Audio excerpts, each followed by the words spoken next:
बीडमध्ये राष्ट्रवादीचा निर्धार मेळावा हा सध्या होत आहे। तटकरे आणि चाकणकरांच्या उपस्थितीमध्ये हा मेळावा होतोय।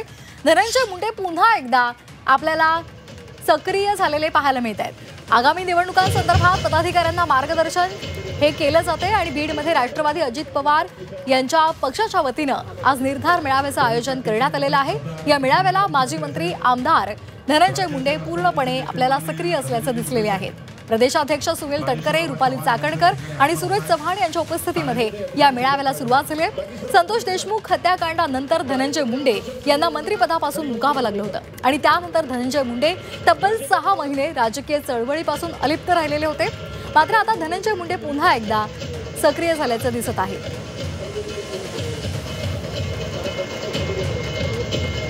राष्ट्रवादी काँग्रेस पार्टीच्या